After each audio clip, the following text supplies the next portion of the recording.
Alright, let's have a look what's happening in Mum's Vegepod in spring. The last Vegepod update I did was in winter, so let's see how spring compares. And just a recap, Vegepods are just these DIY raised garden beds that you assemble yourself. So she's got the green onions and they're growing really well and are more further along this spring. And she put these new baby butter lettuce in, which she got from Bunnings to give her a head start. And they're doing really well. And they're one of our favorite types of lettuce. Great in salads, on burgers, wraps. I just think they have a better texture than, say, an iceberg lettuce. She originally had mixed salad greens in here, but they're now starting to flower and seed. The chillies are still going strong. Again, I'm not sure which varieties they are. She's got a baby Tuscan kale and the older Tuscan kale is still going. And these leaves I like to use for green smoothies.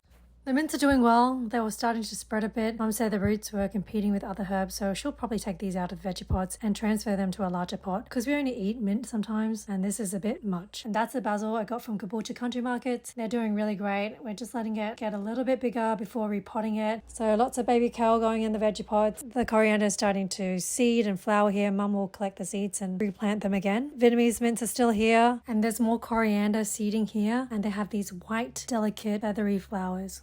Alright, there's more kale here, green onions, and Vietnamese mint. And the watercress is just really thriving here. We love watercress. It's one of my favorites to use in salads. And that's a wrap on Mum's first large Vegepods. This was actually filmed in the middle of spring, so mid-October. And now let's look at Mum's second large Vegepods and see what's happening there. The Tuscan kale she put in winter are still going strong, but the parsley, yeah, they're starting to really flower and seed in spring. She's also propagating rosemary in there from our rosemary bushes because my sister wanted some. And she's put marigolds in the Vegepods. They're one of the best companion plants. Their strong smell just helps keeps the caterpillars and bugs away. The sage is still going strong, but the basil, yeah, they're really starting to seed. And the corianders are seeding and flowering as well. The old parsley, which was doing really well in winter, are starting to flower now. And she's propagating more rosemary from our rosemary bushes. The chillies are still there, and these are the cute chili flowers. And she's growing more Tuscan kale here, and there's more watercress here, and they're doing really, really well.